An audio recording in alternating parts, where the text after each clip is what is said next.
ನಮಸ್ತೆ ಎಲ್ರಿಗೂ, ಹೇಗಿದ್ದೀರಾ? ನಾನು ನಿಮ್ಮ ಸುಜಾತ ಮಲ್ನಾಡ್.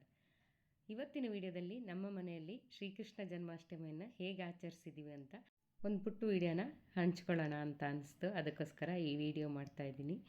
ಎಲ್ಲರಿಗೂ ಶ್ರೀಕೃಷ್ಣ ಪರಮಾತ್ಮ ಅಷ್ಟೈಶ್ವರ್ಯ ಸಕಲ ಸೌಭಾಗ್ಯ ಆಯುರಾರೋಗ್ಯ ಕೊಡಲಿ ಅಂತ ಹಾರೈಸ್ತಾ ಇವತ್ತಿನ ವಿಡಿಯೋನ ಶುರು ಮಾಡ್ತಾಯಿದ್ದೀನಿ.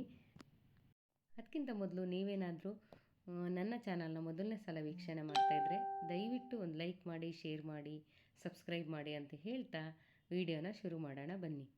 ಹಬ್ಬ ಅಂದರೆ ಗೊತ್ತಿದೆಯಲ್ಲ, ಅದಕ್ಕೆ ಅಷ್ಟು ತಯಾರಿಗಳನ್ನು ಮುಂಚಿನ ದಿನವೇ ಮಾಡಿಟ್ಕೊಂಡ್ರೆ ಬೆಳಿಗ್ಗೆ ಗಡಿಬಿಡಿ ಆಗೋದಿಲ್ಲ ಅಂತ ನಾನು ಕೂಡ ಎಲ್ಲ ಸ್ವಲ್ಪ ತಯಾರಿ ಮಾಡಿಟ್ಕೊಳ್ಳೋಣ ಅಂತ ಶುರು ಮಾಡಿದೆ. ಇದು ನಾನು ಹೋದ ಸಲ ಕೃಷ್ಣನಿಗೆ ಮಾಡಿದಂಥ ಪುಟ್ಟ ಉಯ್ಯಾಲೆ.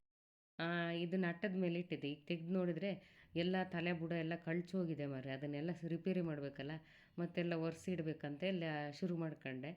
ಹಬ್ಬದ ಮುಂಚಿನ ದಿನವೇ ಈ ರೀತಿಯಾಗಿ ಎಲ್ಲ ತಯಾರಿ ಮಾಡಿಟ್ಕೊಂಡ್ರೆ ತುಂಬ ಸುಲಭ ಆಗಿರುತ್ತೆ. ಇದು ನಮ್ಮ ಮನೆಯ ಕೃಷ್ಣನ ಪುಟ್ಟ ಉಯ್ಯಾಲೆ ಹೇಗಿದೆ ನೋಡಿ. ಇದಕ್ಕೆ ಸ್ವಲ್ಪ ಗಮ್ಮೆಲ್ಲ ಹೋಗಿದೆ, ಅದನ್ನೆಲ್ಲ ಹಾಕಿಬಿಟ್ಟು ನೋಡಿ ಈಗ ತಯಾರಿ ಮಾಡಿ ಇಟ್ಕೊಂಡೆ. ನಾನು ಹಿಂದಿನ ದಿನವೇ ಪೂಜೆಗೆಲ್ಲ ಏನು ತಯಾರಿ ಬೇಕೋ ಸ್ವಲ್ಪ ಮಟ್ಟಿಗೆ ಮಾಡಿ ಇಟ್ಕೊಂಡು ಬೆಳಿಗ್ಗೆ ಬೇಗ ಎದ್ದು ಸ್ನಾನ ಮಾಡಿ ದೇವರಿಗೆಲ್ಲ ಅರಿಶಿನ ಕುಂಕುಮ ಹೂವೆಲ್ಲ ಇಟ್ಟು ಪೂಜೆಗೆಲ್ಲ ರೆಡಿ ಮಾಡಿ ಇಟ್ಕೊಂಡೆ ಮೊದಲು. ಆಮೇಲೆ ಸ್ವಲ್ಪ ಒಲೆ ಪೂಜೆ ಎಲ್ಲ ಮಾಡ್ಕೋಬೇಕಲ್ಲ, ಅಡುಗೆ ಮಾಡೋಕ್ಕಿಂತ ಮುಂಚೆ ಒಲೆ ಪೂಜೆ ಮಾಡೀನಿ ಹಬ್ಬದ ಅಡುಗೆ ಶುರು ಮಾಡುವಂಥದ್ದು. ಹಾಗಾಗಿ ಒಲೆಗೆಲ್ಲ ಅರಿಶಿನ ಕುಂಕುಮ ಎಲ್ಲ ಇಟ್ಟು ಪೂಜೆ ಎಲ್ಲ ಮುಗಿಸ್ಬಿಟ್ಟು ಇನ್ನು ಅಡುಗೆ ಮಾಡೋಣ ಅಂತ ಶುರು ಮಾಡಿದೆ. ಹಾಗೆ ಈರುಳ್ಳಿ ಹೆಚ್ಚುತ್ತಾ ಒಂದೇ ಕೆಲಸ ಮಾಡ್ತಾ ಕೂತ್ರೆ ಬೇಗ ಬೇಗ ಕೆಲಸ ಆಗೋದಿಲ್ಲ. ಹಾಗೆಯೇ ಪಾಯಸನೂ ಜೊತೆಗೆ ಮಾಡಿಬಿಡೋಣ ಅಂಥೇಳಿ ಒಂದು ಪಾತ್ರೆ ಇಟ್ಬಿಟ್ಟು ಸ್ವಲ್ಪ ಹಾಲನ್ನು ಕೂಡ ಕಾಯಕ್ಕೆ ಇಟ್ಕೊಂಡ್ಬಿಟ್ಟೆ.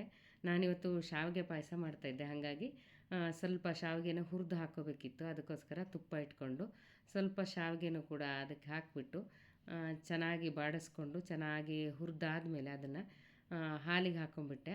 ಶಾವಿಗೆ ಬೇಯೋ ತನಕ ಸ್ವಲ್ಪ ದ್ರಾಕ್ಷಿ ಗೋಡಂಬಿ ಎಲ್ಲ ಹುರಿದಿಟ್ಕೊಂಡ್ರೆ ಸುಲಭ ಆಗುತ್ತೆ ಅಂಥೇಳಿ ಅದೇ ಬಾಣಲೆಗೆ ಸ್ವಲ್ಪ ತುಪ್ಪನ ಸೇರಿಸ್ಬಿಟ್ಟು ದ್ರಾಕ್ಷಿ ಗೋಡಂಬಿ ಎಲ್ಲ ಹಾಕಿಬಿಟ್ಟು ಚೆನ್ನಾಗಿ ಬಾಡಿಸಿ ಒಂದು ಕಡೆ ಎತ್ತಿಟ್ಕೊಂಬಿಟ್ಟೆ ನೋಡಿ. ನಂತರ ಇದಕ್ಕೇ ಸ್ವಲ್ಪ ಎಣ್ಣೆ ಹಾಕಿಬಿಟ್ಟು ಮೊಸರನ್ನಕ್ಕೆ ಸ್ವಲ್ಪ ರೆಡಿ ಮಾಡ್ಕೊಳ್ಳೋಣ ಅಂತೇಳ್ಬಿಟ್ಟು ಜೊತೆಗೆ ಅದಕ್ಕೆ ಸ್ವಲ್ಪ ಸಾಸಿವೆನೂ ಹಾಕಿ ಹಾಗೆ ಜೊತೆಗೆ ಸ್ವಲ್ಪ ಕಡಲೆಬೇಳೆ ಹಸಿಮೆಣಸಿನ್ಕಾಯಿನೂ ಕೂಡ ಸೇರಿಸ್ಬಿಟ್ಟು ಚೆನ್ನಾಗಿ ಈ ರೀತಿಯಾಗಿ ಹುರ್ಕೊಂಡೆ. ಆವಾಗ ಮೊಸರನ್ನದ ಒಗ್ಗರಣೆ ಕೂಡ ರೆಡಿ ಆಯಿತು, ಅದನ್ನು ಕೂಡ ತಯಾರು ಮಾಡಿ ಇಟ್ಕೊಂಡೆ. ಆಮೇಲೆ ಸ್ವಲ್ಪ ಚಿತ್ರಾನ್ನ ಮಾಡೋಣ ಅಂದ್ಬಿಟ್ಟು ಬಾಣಲೆ ಇಟ್ಕೊಂಡೆ. ಅದಕ್ಕೆ ಸ್ವಲ್ಪ ಎಣ್ಣೆನ ಹಾಕಿ ಕಾಯಕ್ಬಿಟ್ಟು ಅಷ್ಟರಲ್ಲಿ ಶಾವಿಗೆ ಬೆಂದಿದೆಯಾ ನೋಡೋಣ ಅಂತ ನೋಡಿದೆ. ಶಾವಿಗೆ ತುಂಬ ಚೆನ್ನಾಗಿ ಬೆಂದಿತ್ತು. ಇಷ್ಟು ಬೆಂದರೆ ಸಾಕು ಅಂತೇಳಿ ಅಂದಾಜು ಮಾಡಿ ಸ್ವಲ್ಪ ಸಕ್ಕರೆ ಹಾಕ್ಕೊಂಡು ಬಿಡೋಣ ಈಗಲೇ ಅಂತೇಳಿ ಸಕ್ಕರೆ ಎಲ್ಲ ಹಾಕಿದೆ. ನೋಡಿ ಎಷ್ಟು ಬೇಗ ರೆಡಿ ಆಯಿತು ಪಾಯಸನೂ ಕೂಡ ಅಂಥೇಳಿ. ಜೊತೆಗೆ ಒಗ್ಗರಣೆಗೆ ನಾನಿಲ್ಲಿ ಸಾಸಿವೆ ಕಡಲೆಬೇಳೆ ಮತ್ತು ನೆಲಗಡಲೆ ಕೂಡ ಸೇರಿಸ್ಬಿಟ್ಟು ಒಗ್ಗರಣೆ ಹಾಕ್ಕೊಂಡೆ. ಇದು ಈರುಳ್ಳಿ ಟೊಮೆಟೊ ಏನು ಹಾಕದೆ ಮಾಡುವಂಥ ಚಿತ್ರಾನ್ನ ಇದು. ಇದಕ್ಕೆ ಏನೇನು ಹಾಕಿದ್ದೀನಿ ಅಂದರೆ ಮಿಕ್ಸಿಗೆ ರುಬ್ಬೋದಕ್ಕೆ ಸ್ವಲ್ಪ ಹಸಿಮೆಣಸಿನ್ಕಾಯಿ, ಸಾಸಿವೆ ಮತ್ತು ಕೊತ್ತಂಬರಿ ಸೊಪ್ಪು ಜೊತೆಗೆ ಕಾಯಿ ತುರಿನ ಸೇರಿಸ್ಬಿಟ್ಟು ನೀರು ಹಾಕದೆ ಹಾಗೆಯೇ ಪುಡಿ ಮಾಡ್ಕೋಬೇಕು ಸ್ವಲ್ಪ. ಆವಾಗ ತುಂಬ ಚೆನ್ನಾಗಿ ಬರುತ್ತೆ ಚಿತ್ರಾನ್ನ. ಇದಕ್ಕೆ ನೀರುಳ್ಳಿ ಮತ್ತು ಟೊಮೆಟೊನ ಹಾಕಬಾರ್ದು. ಇದು ದೇವಸ್ಥಾನ ಶೈಲಿಯಲ್ಲಿ ಮಾಡ್ತಿರುವಂಥ ಚಿತ್ರಾನ್ನ. ಇದು ತುಂಬಾ ಚೆನ್ನಾಗಿರುತ್ತೆ, ಆದರೆ ಹಸಿ ವಾಸನೆ ಹೋಗೋ ತನಕ ತುಂಬ ಚೆನ್ನಾಗಿ ಬಾಡಿಸ್ಕೋಬೇಕು.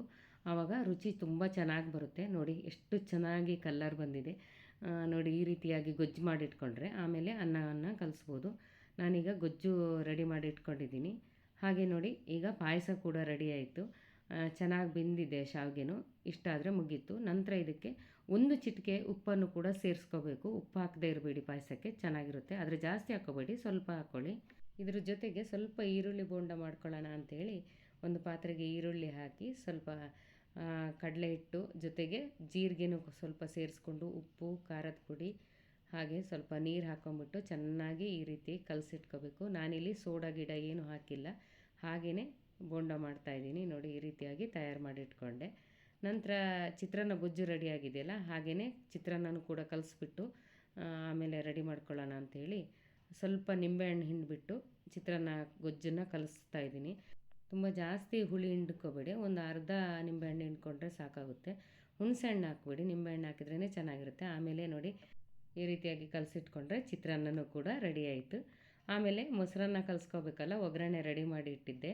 ಹಾಗಾಗಿ ಅದಕ್ಕೆ ಸ್ವಲ್ಪ ಮೊಸರನ್ನು ಮತ್ತು ಸ್ವಲ್ಪ ಉಪ್ಪನ್ನು ಸೇರಿಸ್ಬಿಟ್ಟು ನಮ್ಮ ಮಲೆನಾಡಿನ ಸ್ಪೆಷಲ್ ಆದಂತಹ ಕೆಂಪಕ್ಕಿ ಅಂದರೆ ರಾಜಮುಡಿ ಅಕ್ಕಿಯಿಂದ ಅನ್ನವನ್ನು ಮಾಡಿಬಿಟ್ಟು ಮೊಸರನ್ನಕ್ಕೆ ಸೇರಿಸ್ಕೊಂಡು ಆನಂತರ ಇಲ್ಲಿ ದೇವ್ರ ಪೂಜೆ ಮಾಡೋಣ ಅಂತ ಎಲ್ಲ ರೆಡಿ ಮಾಡಿದೆ. ನೈವೇದ್ಯಕ್ಕೆ ನಾನು ಮಾಡಿದಂಥ ಅಡುಗೆಗಳನ್ನು ಪಾಯಸಗಳನ್ನೆಲ್ಲ ಕೃಷ್ಣನಿಗೆ ನೈವೇದ್ಯ ಇಟ್ಬಿಟ್ಟು ಆಮೇಲೆ ಮನೆಯವರೆಲ್ಲ ಸೇರಿ ಖುಷಿ ಖುಷಿಯಿಂದ ಪೂಜೆನೆಲ್ಲ ಮಾಡಿದ್ವಿ.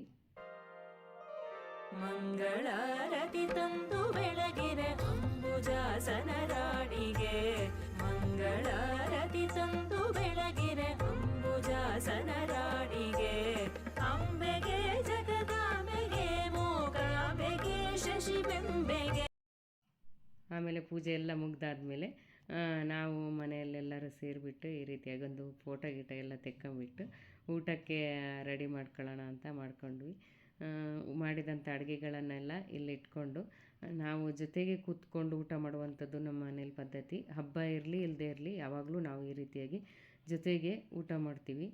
ಹೀಗೆ ಜೊತೆಗೆ ಊಟ ಮಾಡೋದು ನಮಗೆ ತುಂಬಾ ಖುಷಿ ಕೊಡುತ್ತೆ. ನೀವು ಕೂಡ ಹಬ್ಬ ದಿನ ಆಗಲಿ ಬೇರೆ ದಿನ ಆಗಲಿ ಈ ರೀತಿಯಾಗಿ ಜೊತೆಗೆ ಕೂತ್ಕೊಂಡು ಊಟ ಮಾಡಿ. ಆವಾಗ ಮಕ್ಕಳ ಜೊತೆ ಮಾತಾಡ್ತಾ ನಾವೆಲ್ಲ ಊಟ ಮಾಡಿದರೆ ನಮ್ಮ ಸಂಬಂಧಗಳು ಕೂಡ ತುಂಬ ಚೆನ್ನಾಗಿರ್ತವೆ. ಹಾಗಾಗಿ ಇದನ್ನು ಖಂಡಿತವಾಗ್ಲೂ ಮಿಸ್ ಮಾಡ್ಕೋಬೇಡಿ. ನಾವೆಲ್ಲ ಊಟ ಮಾಡಿ ಆದಮೇಲೆ ನಮ್ಮ ನಾದಿನಿಯವರು ಸ್ವಲ್ಪ ತಡವಾಗಿ ಬಂದರು. ಹಾಗಾಗಿ ಅವರು ಕೂಡ ಊಟಕ್ಕೆ ಕೂತಿದ್ದಾರೆ ನೋಡಿ.